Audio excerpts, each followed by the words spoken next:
you going? To Manila. Your new house? Yeah. Actually, there's like, they're going to see some houses. We're gonna go see some houses. Yeah. Yeah? Yeah, I think so. So today we are heading across the road and looking at a few apartments. I don't know how many, it might just be one, to see if the cost of renting an apartment will be considerably less than an Airbnb. We already know it's going to be considerably less, but we've got to check out like what the amenities are, what we get for the cost, and what we have to pay extra on top of. We've got to go now. It's like 2 o'clock, the appointment, and it's like nearly 2 o'clock now. But what will happen is I'll kind of show you around what we're looking at, and then afterwards we'll explain to you what's going on, because I've just literally picked the camera up and remembered that we're filming a video today. So we're going to go down now and check this apartment out, check out the kind of prices and what we're looking at and the amount of time we have to stay here, and we're going to kind of weigh it up against an Airbnb in the same league as what we're looking at.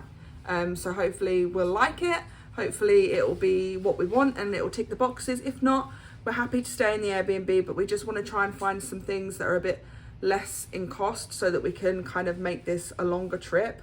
So we're trying to find an apartment where we get a little bit more for our money, and you know, it means that we can extend being here longer, because money doesn't just come out of thin air. We haven't got an endless supply of it, but we do have enough to sustain ourselves for a lengthy period of time.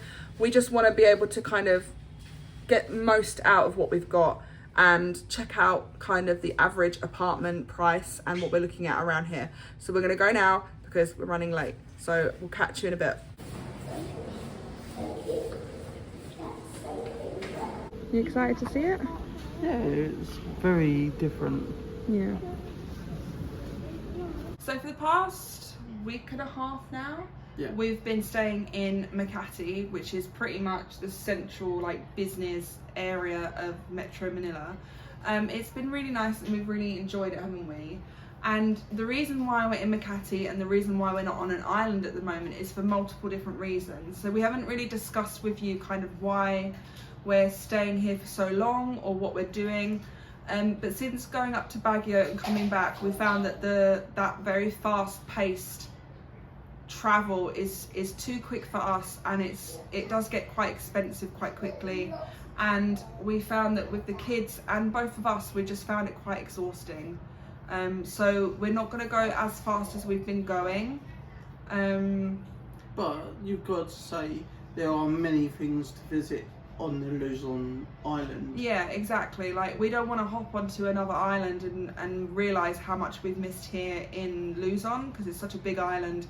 There's so many different like areas. There's like beaches in the south, you've got Baguio in the north, you can go even higher into like the jungle. There's all sorts of places to go to in Luzon, and that's still going to happen whilst we have just a little bit of a base to come back to. Airbnb can actually really get quite pricey, and hotels are even more expensive because we'd need 2 rooms for the 5 of us.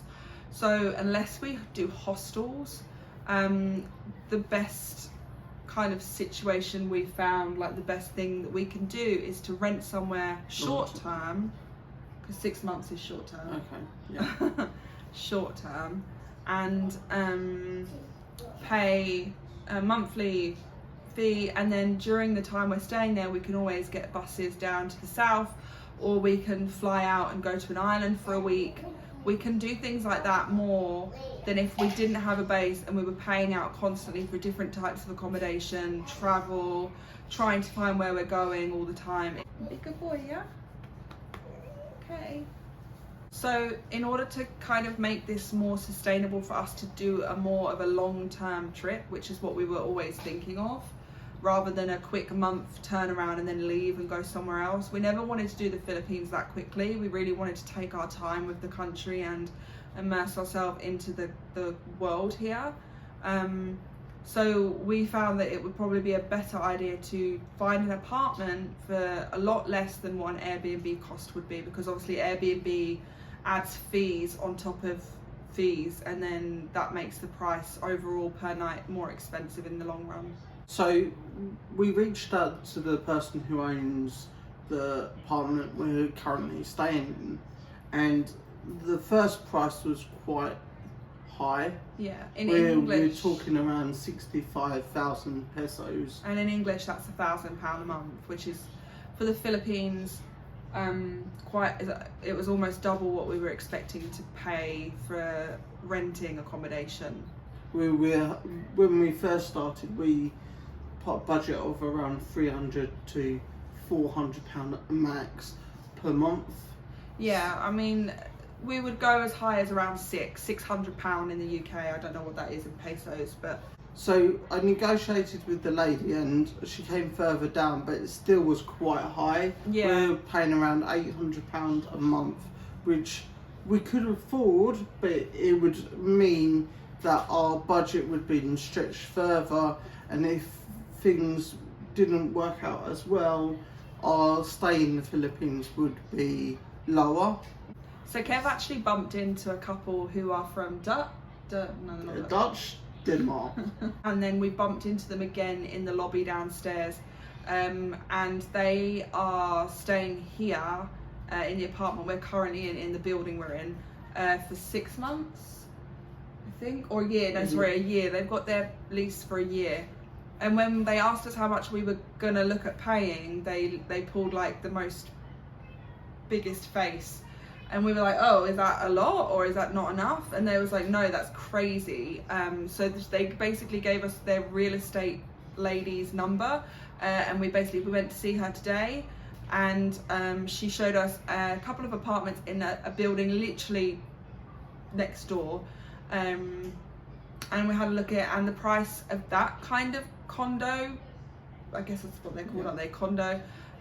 Was more like 28,000 pesos, which in English is £430. But she did say it was negotiable, so we can also knock her down a bit more on that. So this condo, being around £430, didn't include the electric or the water or the Wi-Fi. So we do have to sort that all ourselves, but she kind of gave us a ballpark figure of how much it probably would cost, and everything added together was still a lot less than just renting this apartment we're in currently. So we did find that it is still, there's just a lot to think about. There's more amenities in the other building than there is in this one. The space in the other one is bigger, however there's not a great bed option for the kids yet, so we need to sort that out. There's a washing machine, yeah, so at the moment we don't have we're here. spending around 400 pesos per time on washing. Yeah, just to kind of reiterate, our reasons for staying in Makati for the long run is A, the weather. See, we've had so many comments saying, why did you come in the rainy season? Well, partly because where we were staying, we didn't really have much wiggle room on staying even longer. We basically had to find a way of getting out quickly. It just, that was the cut-off point for us. I think we wanted to experience it in the worst weather before it goes better. So if we liked it in its hardest part of living, we're going to, and we've cope with that. Yeah. We can cope with it when it's sunny, gorgeous. Yeah, obviously.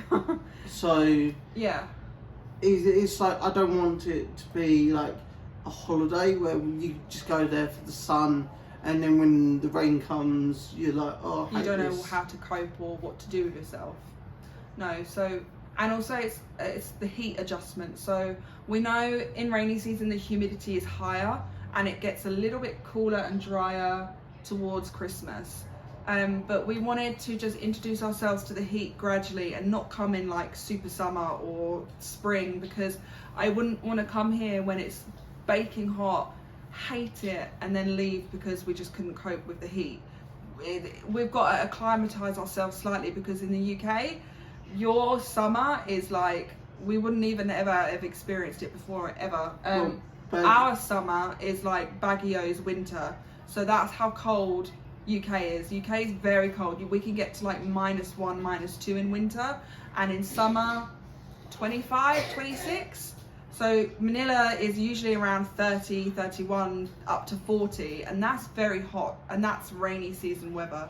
So we just wanted to acclimatise, get used to the weather, and try and think of things that we can do in the rain, so that when it does rain, we're not sitting here upset or not enjoying ourselves. Yeah. So those are the three main things: was acclimatization, just the weather in general. We wanted to come and experience it at the worst time, and where we were living, we didn't really have much time left before we had to leave. Another important factor of living in Makati is that everybody has said, stay in a city. Do not go to the provinces when you have just come here. We've watched a few videos that have said the same thing. A lot of YouTubers that stay here very short term, like 2 months, or they extend for 3 months, they do all the island hopping very, very quickly. But because we're here long term, and we even maybe look at living here, like full time. And that is not clickbait. No, it's not clickbait. We do really want to find our home somewhere else, because the UK never felt like it for us, did it really? No. But we did get so much advice, and we've watched so many videos staying, say, in a big city like Cebu. Is it Davao? Yeah. Davao? Sorry. Manila or Ilo City. Just stay in a city where there's hospitals, where there's shops, where there's food, where there's things that we can get used to as Western people, to then be able to get used to out in the province once we know what Philippine life is really like, because we're just learning day by day what it's like out here and how to live out here. And I think if you jumped to an island and lived on the island straight away, it would be probably more of a shock. And also we've got to think about the children, having hospitals nearby, potentially schools, things like that is going to be really important, as opposed to like a beautiful beach. We would love to go to the beaches. I wanted to go to the beach straight away, but after thinking for a long time about what's best, we realised that actually staying in the city just for like half a year, and then travelling around Luzon, or just flying over for a week on an island here and there, we can find an island we might like better than the city, and take our time in finding our home that we would want forever, or to try out for a year or so. So that's why we've decided to go for an apartment so early on in the process of travelling around Manila. We've also had loads of people tell us that there's so much here to look at, don't go so fast. So we're also taking that advice on board. And the lovely Filipino community we have now here on YouTube has given us such important advice. That's why we're taking it all very seriously, and we're making sure that we're taking very careful steps.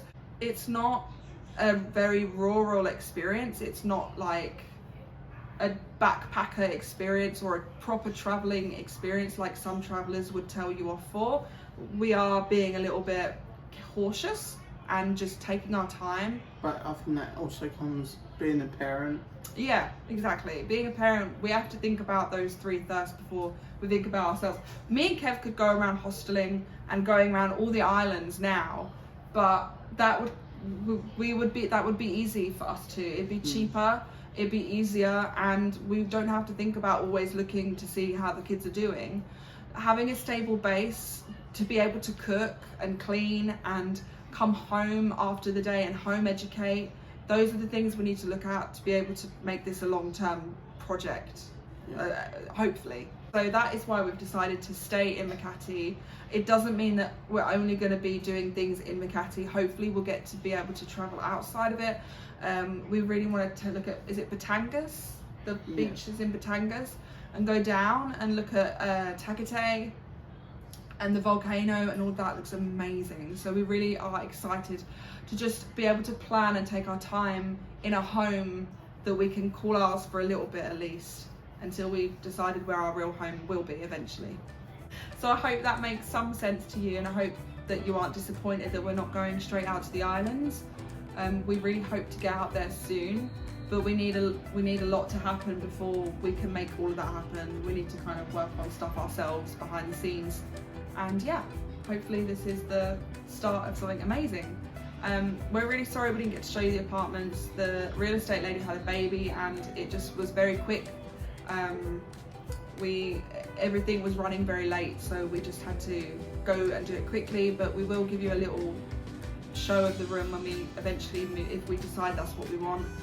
And yeah, it's exciting times. Hopefully we can work something out tonight, because we've not got long before we have to leave here, and then we can sort that out. But until then, thank you for watching, and stick with us because there's so much more to come, we hope. Yeah, thank you so much for all your support so far, and yeah, we'll see you guys later. Bye.